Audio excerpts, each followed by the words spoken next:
재산분할합의서엔 어떤 내용이 들어가나요? 질문. 오랫동안 미루어온 일이 있습니다. 이제 제 나이도 어느덧 50살이 지난 지 여러 해고 자식들도 더 이상 미성년자가 아니군요. 이제는 이혼을 하고 싶습니다.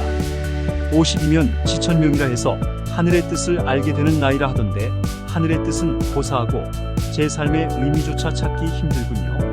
40대엔 아이들 키우랴 일하랴 정신없었는데 이젠 나 자신을 돌아보고 싶은 나이가 된 것 같습니다.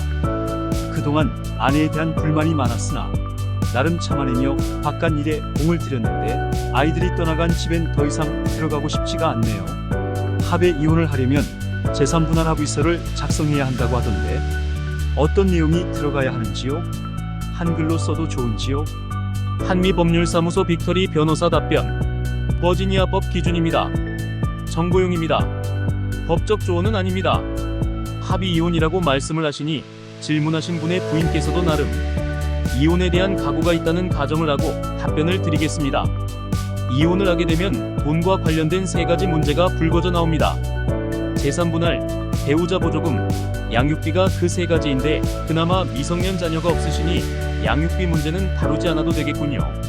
재산분할 합의서는 영어로 PSA라고 짧게 부르는데 PSA는 이혼과 관련된 돈 문제에 대한 사전 합의를 나타내는 것입니다.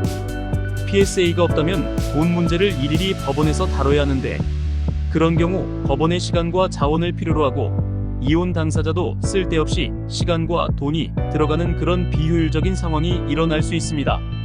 사전에 PSA가 작성된다면 법원에선 PSA의 내용을 인정하는 명령을 내림으로써 돈 문제를 간단히 해결할 수 있는 것이지요.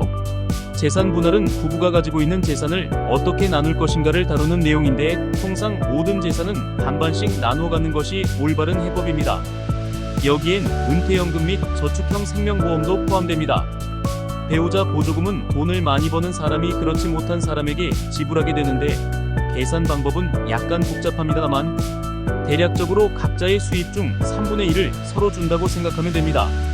재산분할 합의서를 별거 합의서라고도 부르는데 한글로 써도 효력은 동일합니다.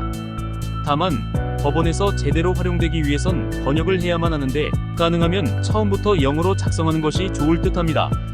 아울러서 PSA에는 돈 문제 외에 다른 여러가지 내용이 담기게 되는데 예를 들어 의료보험, 별거시점, 아이들 등록금 등 역시 전문가의 도움을 받는 것이 좋을 듯합니다. 현대인의 수명은 옛 선인들보다 상당히 늘어났다고 하니 하늘의 뜻을 조금 늦게 알게 된다고 해도 큰 무리는 없을 듯하네요. 우선 우리 삶 앞에 놓여진 과제를 하나씩 풀어가는 여유가 필요한 듯하군요. 건투를 빕니다. 20년 전통 한미법률사무소 제공입니다.